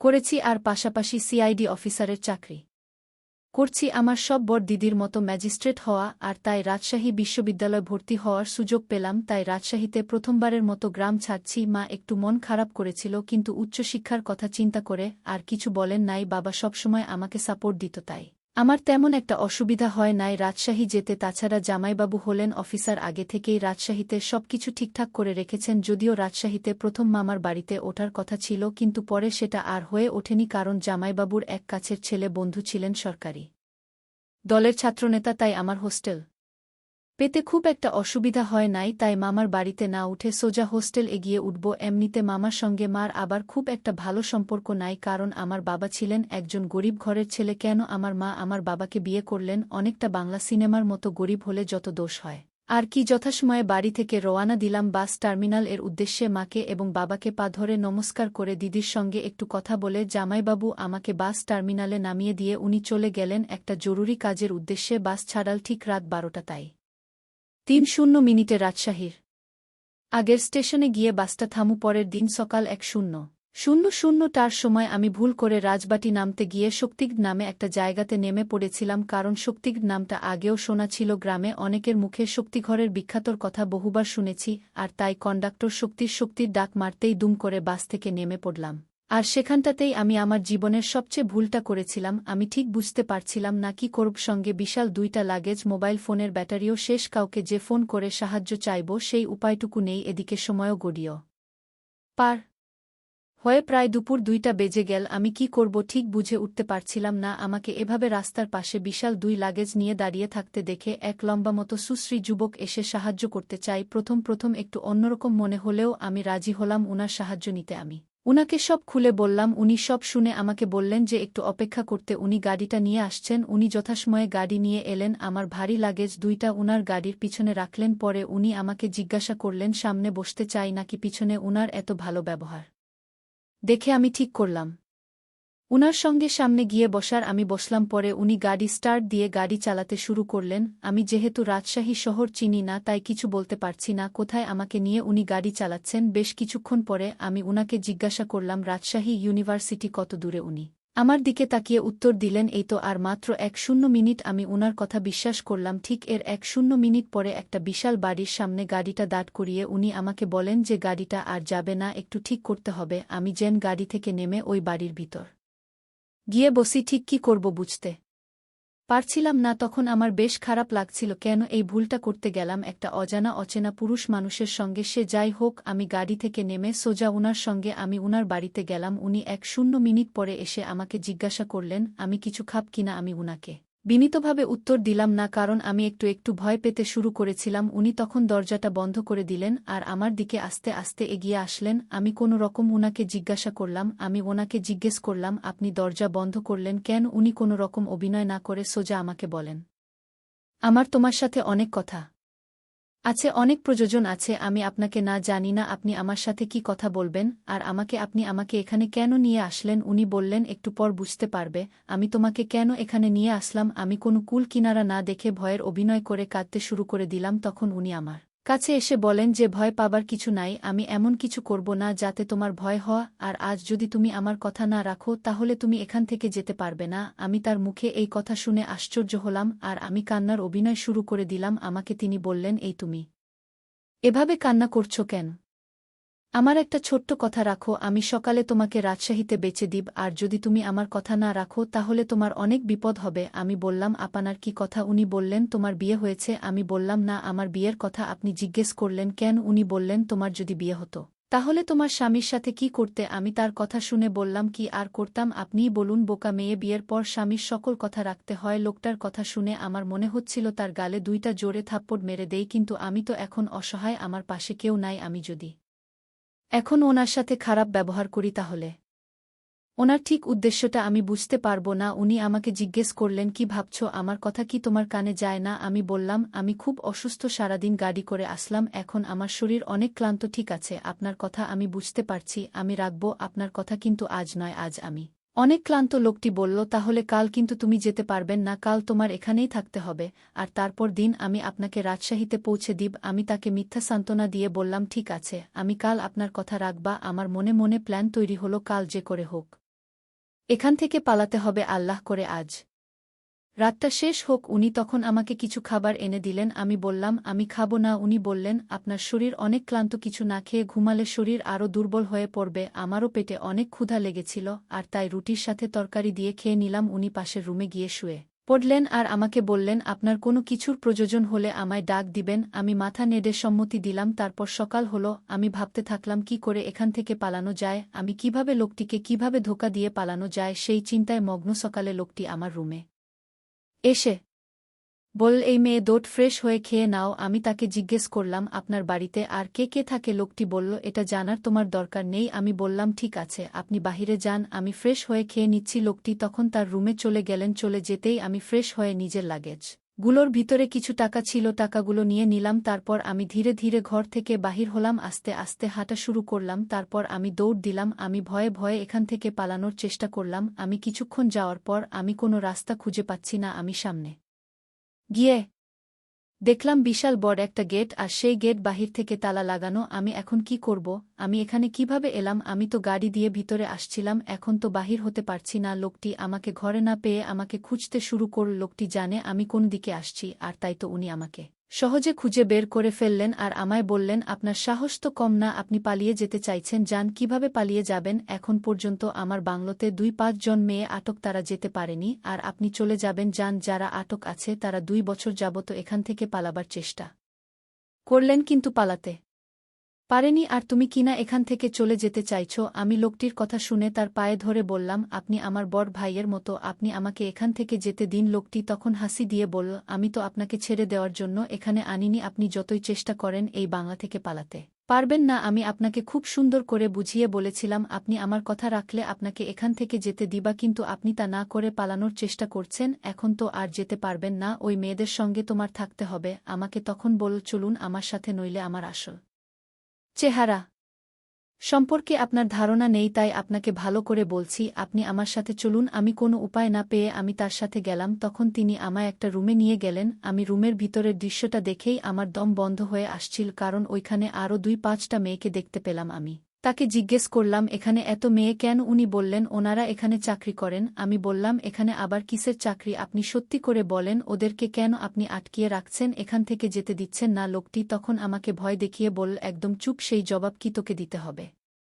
তুই নিজের চিন্তা কর, আজ তোর কি হবে সেটা নিয়ে ভাব, আজ তুই বুঝতে পারবি ওনারা এখানে কেন থাকেন। মেয়েগুলো আমাকে দেখে কান্না করতে শুরু করল। মেয়েগুলো আমার দিকে তাকিয়ে বলল আজ আমাদের যে অবস্থা দেখছ তোমারও ঠিক এমন অবস্থা হবে। আমি মেয়েদেরকে জিজ্ঞেস করলাম তোমাদের সাথে কি হয়েছিল? তারা বলল আজ রাতে বুঝতে পারবেন কি হয়েছিল। তাদের কথা শুনে মনে হচ্ছে তারা ওদের ভয়ে এখানে রয়ে গেছে। আমি মনে মনে চিন্তা করলাম আজ রাতে কি ঘটবে আমার সাথে আল্লাহ জানে। আমার তো খুব ভয় হচ্ছে তাদের মুখের কথা শুনে। আমি তো এখান থেকে পালাতেও পারবা না। মনে মনে ভীষণ চিন্তা হচ্ছিল। সন্ধ্যা ঘনিয়ে আসছে, আমার মনের ভিতর ভয় বেড়ে চলেছে। আমি কেন গাড়ি থেকে নামতে গেলাম? আজ যদি আমি গাড়ি থেকে না নামতাম তাহলে হয়তো আজ এমন বিপদে পড়তে হতো না। নিজের একটা ভুলের জন্য আজ আমার এমন পরিস্থিতি। আমি এসব চিন্তা করছিলাম, হঠাৎ দেখলাম লোকটি আমার পিছনে দাঁড়ানো। আমাকে বললেন আমি তোমাকে ছেড়ে দিব, তবে আমার একটা কথা ছিল, যদি আমার কথা যথাযথভাবে পালন করো তাহলে তাদের মতো তোমার অবস্থা হবে না। আমি বুঝেছিলাম লোকটা আমার সাথে মিথ্যা কথা বলছে। আমি অসহায় অভিনয় করে বললাম সত্যি আমাকে এখান থেকে যেতে দিবেন? যদি আমাকে ছেড়ে দেন তাহলে আপনার প্রতি আমি সারা জীবন কৃতজ্ঞ থাকিব। লোকটি বলল এখন রুমে আসো। আমি রুমে যেতেই লোকটি দরজাটা বন্ধ করে দিল। আমি বললাম দরজা বন্ধ করলেন কেন? লোকটি বলল রাতে কি কেউ দরজা খুলে রেখে ঘুমায় নাকি চোর এসে ঘরের জিনিসপত্র সব নিয়ে যাবে? আমি বললাম তাহলে আপনি রুম থেকে বের হন। উনি বলল আমি তো রুম থেকে বের হওয়ার জন্য রুমে আছিনি। আমি লোকটিকে বললাম আপনি আমায় দয়া করুন, আপনি এখনই রুম থেকে বের হন। লোকটি তখন আমায় বলল আর একটা কথা বলবি না, একদম চুপচাপ থাকবি, আর আমি এখন যা বলবো তা পালন করবি। আমি লোকটিকে ধমক দিয়ে বললাম এই তুই আমায় চিনিস? আমি কে? লোকটি বলল তোকে চিনে আমার দরকার নাই। আমি এখন যা বলবো তা যদি না শুনিস তাহলে এখনই বুঝতে পারবি তোর কি অবস্থা হবে। আমি লোকটি বললাম শয়তান, তোর চিন্তা কর তোর অবস্থা এখন কি হবে। আমি আমার পকেট থেকে আমার কার্ডটি বের করে দেখালাম। সে আমার কার্ড দেখে চমকে উঠল। তুই হয়তো চিনিস না আমি কে। আমার পরিচয়, আমি একজন সিআইডি অফিসার। আমি দিন এখানে যা করেছি গাড়ি থেকে শুরু করে এই পর্যন্ত সব আমার অভিনয়। আমি তোর আসল রহস্য খুঁজে বের করার জন্য তোর সাথে নাটক করেছি। লোকটি আমার কথা শুনে বলল আম্মা আমায় মাফ করে দেন, আমার কোন দোষ নেই। ওই রুমে যে মেয়েগুলো বন্দি দেখলেন তা আমি করিনি, আমার বস করেছে। সে প্রতিমাসে মেয়েদের পাচার করে। আমি লোকটিকে বললাম তোর বসকে আসতে বল। লোকটি তার বসকে আসতে বলল। তার বস আসতে তাকে আমি হাতড়া পুড়িয়ে জেলে নিয়ে গেলাম, আর বন্দি মেয়েদেরকে তাদের বাবা মায়ের কাছে যেতে দিলাম। বন্ধুরা আজকের গল্পটি কেমন লাগলো তা অবশ্যই কমেন্ট করে জানাবেন। আর হ্যাঁ বন্ধুরা, এরকম নতুন নতুন গল্প পেতে আমার চ্যানেলটিকে সাবস্ক্রাইব করে পাশে থাকবেন। ধন্যবাদ। Music music music. মার বয়স মাত্র 6 বছর। বয়স কম হলে কি হবে, আমি দেখতে অনেক সুন্দরী ছিলাম। পাড়ার ছেলেরা আমায় দেখে বাজে কথা বলতো। একদিন আমার মা নানা অসুস্থ হওয়াতে নানার বাড়ি চলে গেল। বাড়িতে শুধু আমি আর আমার আব্বু। আব্বু বলল আজ রাতে তোর রুমে একা ঘুমাতে হবে না, তুই আমার রুমে ঘুমাবি। আমি বললাম ঠিক আছে বাবা। তারপর রাতে খিচুড়ির সাথে ওষুধ মিশিয়ে আমায় খাওয়ালো। তারপর আমার সাথে বাবা সারারাত ধরে। আমি ভাবতেই পারছি না নিজের বাবা আমার সাথে। বাকি ঘটনাটি গল্পতেই বলছি। আমার নাম শিউলি, বয়স 6 বছর, ক্লাস 10-এ পড়ি আমি। আমার আব্বু মোর বড় মেয়ে। আমার একটা ছোট ভাইও আছে, ওর বয়স 4 বছর। আমার আম্মু আমার আব্বুর 3 নম্বর স্ত্রী। আমার আব্বুর আগের 2 স্ত্রী তাদের বাচ্চা-কাচ্চা নিয়ে আলাদা আলাদা থাকে। আব্বুর প্রথম স্ত্রীর 4টা ছেলে আর দ্বিতীয় স্ত্রীর 2টি। সকলেই আমার থেকে বয়সে বড়। আব্বু প্রতি সপ্তাহে 2 দিন করে আমাদের বাড়িতে থাকেন। সপ্তাহের বাকি দিনগুলো ওনাকে ওনার অন্যদের বাড়িতে থাকতে হয়। ওনার খুব বড় কাপড়ের বিজনেস আছে। আমার বয়স 6 বছর হলেও এই বয়সেই আমার দেখতে অনেক লম্বা, গায়ের রংটাও ফর্সা। যখন আয়নায় নিজেকে দেখি তখন আমি নিজেই অবাক হয়ে ভাবি আমি এত সুন্দর। একদিন আমার আম্মুর আব্বু হঠাৎ করে অসুস্থ হয়ে পড়লেন। ওর বাড়ি থেকে সকালে ফোন করে জানানো হলো। খবর শুনেই আম্মু আমার ছোট ভাইকে নিয়ে তড়িঘড়ি করে তাকে দেখতে নার্সিং হোম বেরিয়ে গেলেন। আমি বাড়িতে একলা রইলাম। আম্মু দুপুরের দিকে আমাকে ফোন করে বললেন যে ওর আব্বুর অবস্থা খুব খারাপ, তাই আম্মু আগামী 2-3 দিন হয়তো বাড়িতে ফিরতে পারবেন না। ওকে ওর আব্বুর বাড়িতে থাকতে হবে আর প্রতিদিন নার্সিং হোম ঘর করতে হবে। আম্মু আমাকে আরও বললেন যে একটু আগেই তোর আব্বুর সাথে ফোনে কথা হয়েছে, তোর আব্বু কথা দিয়েছে যে আগামী দিন ও রাতে বাড়ি ফিরে আসবে। তোর কোনো চিন্তা নেই, তোকে রাতে একা থাকতে হবে না, তবে রান্নাবান্নার ব্যবস্থা তোকেই করতে হবে। সকালে তোর আব্বুর জন্য খাবার আর দুপুরের টিফিনটাও তোকে বানিয়ে দিতে হবে। যদি বাজার দোকানের দরকার হয় তাহলে তোর আব্বুকে বলবি। তোর আব্বু ব্যবসায় যাবার আগে তোকে দরকার মতো বাজার দোকান করে দেবে। আম্মু জানতেন যে আমি যেটুকু রান্নাবান্না জানি তাতে 2-3 দিন কাজ চালিয়ে নিতে পারব। রাতে আব্বু ব্যাবাস থেকে ফেরার পর আমি আব্বুকে বললাম, আব্বু তোমাকে চা করে দেব। আব্বু বলল, তুই পারবি তো গ্যাস জ্বালিয়ে চা করতে? আমি হেসে বললাম, আমি এখন একটু একটু করে রান্নাবান্না করা শুরু করেছি, কোনো অসুবিধা হবে না। আব্বু বলল, অসুবিধা হলে বলিস, তাহলে হোটেল থেকে খাবার এনে নেব। আমি আব্বুকে নিরস্ত করে বললাম, তার কোনো দরকার নেই, আমি সব পারব। আব্বু খুশি হয়ে আমার মাথায় হাত বুলিয়ে বাথরুমে ফ্রেশ হতে ঢুকল, আর আমি রান্নাঘরে চা করতে ঢুকলাম। আম্মু থাকলে আম্মুই আব্বুর জন্য চা করতে গিয়ে মনে হলো আব্বু চায়ে কতটা চিনি খায় তা তো আমি জানি না। আমি তাই আব্বুর কাছে চিনি দেব সেটা জানতে বাথরুমের দিকে গেলাম। গিয়ে দেখি বাথরুমের দরজা খোলা। আব্বু কি যেন একটা করছে লুকিয়ে লুকিয়ে। আরেকটু কাছে গিয়ে যা দেখালাম তাতে আমার চোখ চানা ভরা হয়ে গিয়েছে। দেখি আব্বু আমার জামাকাপড়টা ধুয়ে দিচ্ছে। আমি আব্বুকে বললাম, আব্বু তুমি আমার জামাকাপড় ধুয়ে দিচ্ছে কেন? আমি ধুতে পারবো, তোমাকে কষ্ট করতে হবে না। আমি হতবাক হয়ে গেলাম আব্বুর কাণ্ড দেখে। সরল মনে আব্বুকে ডেকে বললাম, আব্বু কি করছো কি তুমি? ওগুলো আমিও কাচতে পারবো তো? আব্বু বলল, ওগুলো থেকে তো ঘামের গন্ধ বের হচ্ছে। আব্বু প্রথমটাই কেমন জেনে একটু থতমত খেয়ে গেল। আমি যে হঠাৎ এখানে চলে আসতে পারি তা হয়তো ভাবেনি, কিন্তু আব্বু কয়েক সেকেন্ডের মধ্যেই নিজেকে একটু সামলে নীল। আমি তো আব্বুকে কোনোদিন দেখিনি আমার কাপড় ধুয়ে দিতে, আজ কেন আব্বু কাপড় ধুয়ে দিচ্ছে? আমি ভাবলাম আম্মু হয়তো বাড়িতে নেই, তাই আমার হাতের চা খেয়ে আব্বু খুব খুশি হলো। আমরা একসাথে টিভি দেখতে বসলাম। টিভিতে একটা সিনেমা চলছিল। সিনেমাতে হঠাৎ একটা অদ্ভুত দৃশ্য দেখতে পেলাম, আর সেটা দেখে আমার ভয় করতে শুরু করল। আর আমি ভূতকে খুব ভয় পাই। আব্বু আমার ভয় দেখে নিজের আব্বুকে নিজেরই কেমন যেন অচেনা বলে মনে হতে লাগলো। যে আব্বু আমাকে কষ্ট করে বড় করেছে, যে আব্বুর কাছে এটা ওটা বায়না করেছি দুষ্টুমি করলে বা পড়াশোনায় ফাঁকি দিলে, যে আব্বুর ধমক খেয়ে অভিমানে কান্নাকাটি করেছি শরীর খারাপ হলে, যে আব্বু আমার পাশে সারারাত ঘুমিয়ে থেকেছি, সেই আব্বুকে আজ হঠাৎ কেমন যেন অচেনা একটা বাইরের লোক বলে মনে হচ্ছিল। আব্বুকে আজ আমি অন্যরকম দেখতে পেলাম। ঝট করে উঠে পড়ে রান্নাঘরের দিকে হাঁটা দিলাম।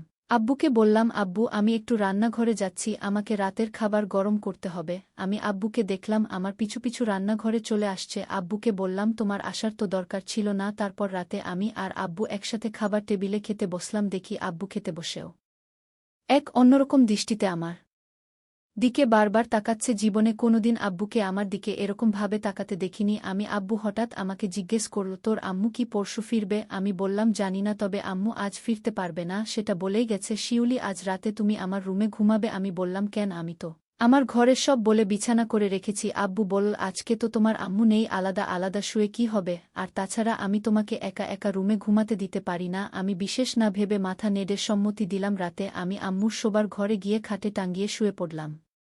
আব্বু তখন বাথরুমে। আব্বু বাথরুম থেকে ফিরে ঘরে ঢুকে দরজা বন্ধ করে দিল। আব্বু লাইট নিভিয়ে দিল। আমি বললাম, আব্বু নাইট বাল্বটা জ্বালাও না। আব্বু বল, না থাক, আজ অন্ধকারই ভালো লাগছে। লাইট পুরোপুরি নিভে যেতে ঘরে অন্ধকার ছেল, আর আমি ঘুমিয়ে পড়লাম। আধ ঘন্টা পর হঠাৎ আমার ঘুম ভেঙে গেল। আমার কোনোভাবেই ঘুম আসছিল না। আমি লক্ষ্য করলাম আব্বু ঘুমায়নি, আব্বু এখনও জেগে আছে। আমি আব্বুকে বললাম, আব্বু তুমি এখনও ঘুমাওনি কেন? আব্বু তখন বলল, আমার ঘুম আসছে না মা। আব্বু বলল, তোর মায়ের কথা খুব মনে পড়ছে। আমি আব্বুকে বললাম, আব্বু একদিন হলো না আম্মু বাড়িতে নেই, আর তাতেই তুমি এত চিন্তিত হয়ে গেছ। আব্বুল বল, মা আমি তোর মাকে অনেক ভালোবাসি। আমি আব্বুকে বললাম, শুধু আম্মুকে ভালোবাসো? আব্বু বল, এই পরিবারের সবাইকেই ভালোবাসি, তবে তোকে একটু বেশি স্নেহ করি জানো। আব্বু পাড়ার বদমাস ছেলেগুলো মাঝে মাঝে আমার দিকে কেমন দৃষ্টিতে তাকিয়ে থাকে। একথা বলতেই আব্বু এরকম অদ্ভুত আচরণ করছিল ঠিক বুঝতে পারছিলাম না। তাছাড়া আব্বু আমাকে এখন তুই তুই করে না বলে মাঝে মাঝেই তুমি করে কথা বলছিল। আব্বু আমাকে তুমি এরকম করো না, তুমি আমার বাবা, আর তুমি আমাকে তুই তুই করে না বলে তুমি করেই বা কথা বলছো কেন? তোমাকে খাইয়ে পড়িয়ে অনেক স্নেহ ভালোবাসা দিয়ে বট করেছি, অনেক টাকাও খরচ করেছি আমি তোমার পেছনে। আমি আজ তোমার কাছে এমন একটা জিনিস চাইব, তুমি আমাকে দিবে মা? আমি আব্বুকে বললাম, আব্বু তুমি এভাবে বলছো কেন? আমি তোমার মেয়ে, আমি তোমার সব ইচ্ছা পূরণ করতে পারি। আব্বু তখন খুশি হয়ে বল, মা সত্যি আমার একটা ইচ্ছা ছিল, সেটা তুমি পূরণ করবে। বাবা তুমি কেন ভয় করছো? আর আমি তোমার মেয়ে, আমার কাছে কোনো কিছু লজ্জা পেলে চলবে? তুমি বলো আমার কাছে কি চাও? বাবা তখন বলল, আচ্ছা মা, আমি তোমার আম্মুর সাথে যা করি আমি তোমার সাথে তা করতে চাই, তুমি কি তাতে রাজি? আব্বু তুমি এসব কি বলছো? আমি তোমার মেয়ে, আমি কি বড় হয়ে গেছি যে আমি তোমার সকল কথা রাখতে পারবো? আমি তো এখনো অনেক কিছু বুঝি না। আমি আব্বুকে বললাম, আব্বু আমি তোমার মেয়ে, আর তুমি কি বলছো এসব? আমি এই কথা কিছুতেই রাখতে পারবো না। আব্বু তখন কেঁদে বলল, তুমি যখন ছোট ছিলে তখন তোমার শরীর খারাপ হলে কত রাত আমি না ঘুমিয়ে জেগে থেকেছি জান, তুমি কত বায়না করেছ আমার কাছে, তোমার সব ইচ্ছা বিভিন্ন গিফট সহ আমি কষ্ট করে তোমার আবদার পূরণ করেছি। আজ তোমার কাছে আমি একটা সামান্য জিনিস চাইছি, তা তুমি দিতে পারবা না মা। আমি বাবাকে বললাম, বাবা এটা সামান্য না, এটা কেউ দিতে পারবে না। আমি আমার মেয়েকে বললাম, তাহলে তুমি আমাকে এত বড় কষ্ট দিলে, মুখে মুখে না করে দিলে তুমি। আমি জানতাম না আমার মেয়ে এতটা পাষাণ হতে পারে। আমি আমার বাবাকে বললাম, বাবা এটা কি করে সম্ভব, তুমিই বলো। আর তোমার মতো বাবা আমি খুব কম দেখেছি, যেটা পারবো না সেই জিনিসের কথা কেন বললে বাবা? আমি বাবাকে তখন কান্না করতে দেখলাম, বাবা কাঁদছে। আমি বাবাকে বললাম, তুমি কেন কাঁদছ এইভাবে? ঠিক আছে, তুমি যদি কান্না না থামাও তাহলে আমি কিন্তু তুমি আমায় যা বলছো সব কিছু আমি আম্মুর কাছে বলে দিব। আমি তখন বললাম, না মা, এসব কি কাউকে বলা যায়? তুমি তোমার আম্মুকে কিছু বলো না। যদি তোমার আম্মুর কাছে আমার কথা বলো তাহলে তোমার আম্মু এ বাড়িতে আমায় জায়গা দিবে না, তাই তোমার আম্মুকে এসব বলতে যেও না। তুমি কি চাও এ বাড়ি থেকে আমি দূরে কোথাও চলে যাই? আমার মেয়ে শিউলি তখন বলল, তাহলে আব্বু তুমি আর কোনোদিন এসব কথা বলবে না? আমি বললাম, ঠিক আছে মা, বলবো না, তবে আমার একটা অন্য কথা আছে, সেটা রাখবে না মা? আমি আব্বুকে বললাম, আব্বু তোমার এসব কথা ছাড়া আমি সব কথা তোমার রাখবো। আমি বললাম, লক্ষ্মী মেয়ে আমার, তাহলে তোমার আম্মুকে কাল আসবে না তুমি আর আমি বাড়িতে, কাল আমরা দুজন থাকব। তাহলে আমি তোমাকে কাল হোটেল থেকে খাবার নিয়ে আসব তোমার জন্য। আমি বললাম, বাবা আমি তো রান্না করতে পারি, তাহলে হোটেল থেকে খাবার আনবে কেন? আমি বললাম, আম্মু তোমাকে আমি কষ্ট করতে দিব না তাই। আর তাছাড়া হোটেল থেকে খিচুড়ি খাই না অনেক দিন ধরে, তোমার তো খিচুড়ি অনেক প্রিয় তাই না মা? আমি বললাম, হুম আব্বু, হোটেলের খিচুড়ি আমার অনেক প্রিয় খাবার, তাহলে কাল আর রান্না করার দরকার, আমি দুজনের জন্য হোটেল থেকে খিচুড়ি নিয়ে আসব। আমি বললাম, ঠিক আছে বাবা, তুমি কাল আমার জন্য হোটেল থেকে খিচুড়ি নিয়ে আসবে। পরের দিন আমি সারাদিন ঘরে বসে টিভি দেখছিলাম আর বাবা বাজারে চলে গেল। রাত 10টা হয়ে গেছে, বাবা এখনও বাজার থেকে ফিরছে না। আমি বাবাকে ফোন দিলাম, ফোনটাও রিসিভ হচ্ছে না। আমি চিন্তায় পড়ে গেলাম। আমি চিন্তা করতে করতে হঠাৎ দরজায় নক করল। আমি দরজায় নক টুনে দরজাটা খুলে দিলাম, দেখলাম বাবা আমার জন্য খিচুড়ি নিয়ে হাজির। বাবা বলল, এই খিচুড়ি অনেক স্বাদের মা, আমি বাজারে গেলে মাঝে মাঝে খাই, আজ তোমার জন্য স্পেশাল খিচুড়ি নিয়ে আসলাম। আমি আব্বুকে বললাম, আব্বু তুমি হাত মুখ ধুয়ে এসো, আমরা একসাথে খাবো। আমি বললাম, ঠিক আছে মা, আমি হাত মুখ ধুয়ে আসছি, তুমি খিচুড়ি টেবিলে রেডি করো। বাবা টেবিলে বসল, 2টা বাটি করে খিচুড়ি নিয়ে আসলো। বাবা বলল, হঠাৎ বল মা, আমার শরীরটা খারাপ লাগছে, আমি এখন কিছু খেতে পারবো না, তুমি খেয়ে নাও। আমি বললাম, না বাবা তোমার খেতে হবে, নইলে আমি খাবো না। বাবা বলল, মা আমি অনেক খুশি হলাম, কিন্তু আমার খেতে ইচ্ছা করছে না হঠাৎ কেন জানি, আমি খেতে পারবো না। মা তুমি সবটুকু খিচুড়ি খেয়ে নাও মা, যদি পারো তাহলে আমাকে এক গ্লাস ঠান্ডা পানি দাও। বাবার এই মক্কল আমি বুঝতে পারিনি আসলে। বন্ধুরা, বাবা কেন খিচুড়ি খেয়ে চাইল না তা যদি তোমরা জানো তাহলে তোমাদের হুঁশ উড়ে যাবে। এই খিচুড়ি আমি খাবার পরে আমার কি হয়েছিল এবং বাবা আমার সাথে কি করছিল তা জানতে ভিডিওটি শেষ পর্যন্ত দেখতে থাকুন। আর ভিডিওর মধ্যেখানে একটা কথা বলতে চাই, আমি সবসময় তোমাদের জন্য খুব কষ্ট করে ভিডিও তৈরি করি, তাই ভিডিওতে কষ্ট করে একটি লাইক করে দাও। আর এরকম মজার মজার ভিডিও পেতে আমার চ্যানেলটিকে সাবস্ক্রাইব করে পাশে থাকবেন। যাই হোক বন্ধুরা, আমি সেই খিচুড়ি বাবার আদেশে খেয়ে নিলাম। খিচুড়িটা অনেক টেস্ট হয়েছে, আমার কাছে খুব ভালো লাগছিল, কিন্তু খিচুড়িটা খাওয়ার পর হঠাৎ আমার মাথাটা ঝিন ঝিন করছিল, আমার চোখ দিয়ে অন্ধকার দেখতে পেলাম। আমি বাবাকে বললাম, বাবা আমার জানি শরীরটা কেমন করতেছে, আমি ঘুমাবো, আমি আমার রুমে ঘুমিয়ে পড়ি। বাবা তুমি তোমার রুমে গিয়ে শুয়ে পড়ো। বাবা আমি মনে মনে বললাম, কাজ হয়ে গেছে। আমার মেয়ে তার রুমে গিয়ে শুয়ে পড়ল আর দরজাটা লক করতে ভুলে গেছে আমার মাম্মি। আমার মেয়ে তখন বিছানায় শুয়ে পড়ল, শুয়ে পড়ার সাথে সাথে ঘুমিয়ে গেল। আমি গভীর রাতের জন্য অপেক্ষা করতেছিলাম। রাত যখন 2টা বাজে তখন আমি আমার মেয়ের রুমে গেলাম, তারপর তার বিছানায় বসলাম, দেখলাম আমার মেয়ে নিষ্পাপ শিশুর মতো ঘুমাচ্ছে। আমার মেয়েকে চাঁদের চেয়েও সুন্দর লাগছিল। আমি আমার মনের অজান্তেই ভুল গিয়েছিলাম এটা আমার মেয়ে। আমি যখন আমার মেয়ের দিকে তাকিয়েছিলাম তখন দেখলাম মেয়ে আমার খুব শান্তিতে ঘুমাচ্ছে। আমার মাথায় মাথায় বারবার জানান দিচ্ছিল, আজ তোমার সুযোগ, আজ তোমার এই সুযোগ, কখনো চেয়ে দিও না, কারণ এই সুযোগ তুমি আর পাবে না। আর তাই আজ তোমার সময়। আমার মাথায় এই চিন্তা ভর করল। হঠাৎ লক্ষ্য করলাম আমার মেয়ে আমার দিকে তাকিয়ে রইল, মাত্র দেখলাম ঘুমিয়ে আছে, হঠাৎ চোখ খোলা এক দৃষ্টিতে আমার দিকে তাকিয়ে রইল। আমি একটু ভয় পেয়ে গেলাম, আমার মেয়ে কিনা কি মনে করে এত রাতে তার রুমে। আমি আমার মেয়েকে বললাম, মা তুমি মশারি টানাতে ভুলে গিয়েছ, কিন্তু তোমায় মশাই থেকে বাঁচাতে আমি মশারি টানিয়ে দিতে আসলাম। দেখি আমার মেয়ে কোনো কথা বলে না, আমার দিকে এক পলকে চেয়ে রইল। আমি বললাম, মা তুমি কথা বলছো না কেন আমার? হ্যালো বন্ধুরা, আজকে তোমাদের জন্য নিয়ে এলাম দুর্দান্ত এবং মজাদার একটি ভিডিও, তাই ভিডিওটি শেষ আপনি দেখবেন, আশা করি মজা পাবেন। তো চলো ভিডিওটি শুরু করি। আমার নাম কামরুল, আমি নারায়ণগঞ্জ জেলার রূপগঞ্জ থানার এক গ্রামে থাকি। পরিবারে আমার মা আর আমি থাকি, আমরা দুজন। ছাড়া পরিবারে আর কেউ নেই। বাবা 4 বছর আগে করোনায় মারা যায়। গ্রামের পশ্চিম কোণে আমাদের বাড়ি। আমাদের বাড়ির পরে আর কোনো বাড়ি নেই, পাহাড় জঙ্গলে ভরা, যেখানে কখনো কেউ আসে না। বাড়ির সাথেই কয়েক বিঘা জমি থাকায় আমাদের মা ছেলের সংসার কোনো মতে চলছে। বাবা মারা যাওয়ার পর পড়াশোনা বাদ দিয়ে মার সাথে মাঝে মধ্যে কৃষি কাজ করি, সবজি চাষ করি বলে আমরাই যা করার করি, আর আমি একটা কাপড়ের দোকান চালাই। এভাবে দুজনের সংসার বেশ ভালোই চলছে। আমার বয়স 20 বছর আর আমার মায়ের বয়স 3-7 বছর। 1-5 বছরে বিয়ে হয়ে 1 বছর পরে আমি পৃথিবীতে আসি। আমার গায়ের রং খুব ফর্সা। শুনেছি নানিও নাকি ফর্সা ছিল, তাই আমার শরীরের অঙ্গের মতোই অপরূপ সুন্দরী তিনি। এমন চেহারা সুন্দরী নারী আর নেই আমাদের গ্রামে, কেউ বলবে না। আমার মায়ের 2-1 বছরের সন্তান আছে, 2-3 বছর বয়সী বিবাহিত নারীর মতো একদম। মার সাথে আমার মনের প্রচণ্ড মিল, আমায় ভীষণ ভালোবাসে। আমার মা কখনো একটি বকাও দেয়নি জীবনে। যাই হোক, আসল ঘটনা আসি মাকে নিয়ে। কখনো আমার মনের মধ্যে খারাপ চিন্তা ছিল না, সাধারণ মা ছেলের মতোই। তবে বয়সের সাথে সাথে নিজের বয়সের চেয়ে বড় মেয়ে ও মহিলা দেখে মনের সুপ্ত বাসনা তৈরি হতে থাকে। স্কুলে পড়ার সময় কখনো ক্লাসের মেয়েদের দেখতাম না, ম্যাডাম বা আন্টিদের প্রতি নজর যেত সবসময়। আর এখন এটা আরও বেড়ে গেছে। 2-1 বছরে অনেকেই বিয়ে করে, কিন্তু আমার এখনও বিয়ে করা হয়নি। তার উপর কাপড় বিক্রি করি দোকানে, মহিলাদের পোশাকই বেশি। খুব কষ্টে তাদের সামনে নিজেকে সামলাই, আর তার উপর গ্রামের একমাত্র কাপড়ের দোকান আমার, তাই সবাই এখানে আসে কেনাকাটা করতে। গ্রামের এমন কোনো মহিলা বা মেয়ে নেই যাদের ওই কাপড়ের সাইজ আমি জানি না। ভাগ্য ভালো হলে প্রায় মাপ নিতে গিয়ে কৌশলে হাত বুলিয়ে মনের আশ মিটাই। এমন করে আরও বেশি খালাকাদের প্রতি আগ্রহ বাড়ছে। হঠাৎ করে যে একদিন আমার জীবনের মোড় ঘুরবে তা কখনো কল্পনাও করিনি। এক রাতে আমার স্বপ্নদোষ হলো। মা ছেলে দুজন মানুষ, তাই এক ঘর দিয়ে চলছি আমরা। মার আমার বিপরীত পাশে একটা খাটে ঘুমায়, আমাদের মাঝে চাদরে বেড়া দেওয়া। উঠে বসে দেখি বিছানা একদম তলিয়ে গেছে, ভিজে লুঙ্গি শুকনো অংশ দিয়ে বিছানা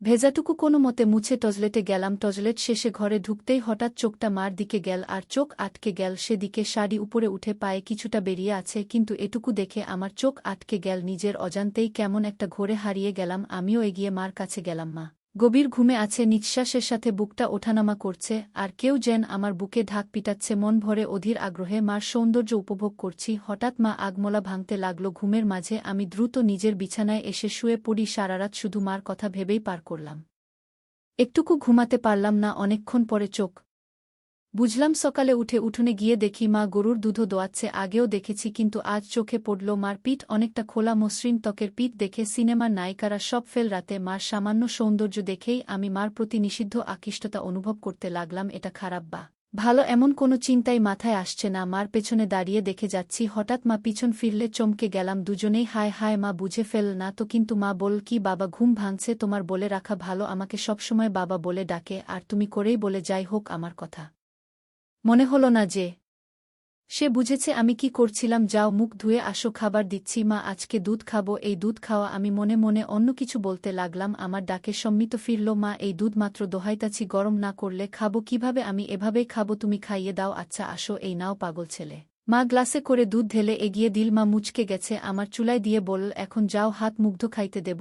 আমি হাত মুখ ধুয়ে খেতে আসলাম, এসেই বলি, আজ আমাকে খাবার দাও। আমি অবাক হয়ে বলল, আজ কি হয়েছে তোমার? আমি কেন খাওয়াই দিতে পারবে না? না আমি তা বলছি নাকি, তাহলে এমন জিজ্ঞেস করো কেন? আচ্ছা বাবা রাগ করো না, আসো আমি খাইয়ে দেই। এমন সময় আমি বললাম, আচ্ছা মা তুমি আমাকে ভালোবাসো? আমার এমন প্রশ্ন শুনে মা এক প্রকার ভয় পেয়ে বল, কি হয়েছে তোমার? আজকে এমন কেন করছো? শরীর খারাপ নাকি? বলে আমায় কপালে গালে ছুঁয়ে দেখতে লাগলো জ্বর আছে কিনা। আমি বললাম, আরে মা আমার কিছুই হয়নি। জিজ্ঞেস করতে মন চাইল। মা বলল, তুমি ছাড়া আমার জীবনে আর কেউ আছে নাকি? তোমাকে নিয়ে আমার সব, আমার প্রাণ। তুমি নিজের জীবন থেকেও তোমায় বেশি ভালোবাসি। কিন্তু হঠাৎ এসব কেন জানতে চাইছো? মা তুমি আব্বা মারা যাওয়ার পর থেকে আর আগের মতো নেই সাজনা, নতুন কিছু পড়ো না, আমার এসব ভালো লাগে না। মা নিরাশ হয়ে বলল, বাবারে স্বামী মারা গেলে কোনো নারীর অস্তিত্ব থাকে না। তুমি আমার জীবনে আছো বলেই আমি বেঁচে আছি, নইলে কবেই মরে যেতাম। আমি বাবাকে ভীষণ ভালোবাসতে, তাই না আম্মা? সব স্ত্রী তার স্বামীকে ভালোবাসে, আমিও বাঁচতাম। আমি কিন্তু আমাকে বাসনা তার প্রমাণ দিয়ে দিলেন। আমার পছন্দ তুমি সেজে গুজে থাকো, কিন্তু তুমি তা করো না। আমায় ভালোবাসলে এমন করতে না, তুমি খুশি থাকো তা চাই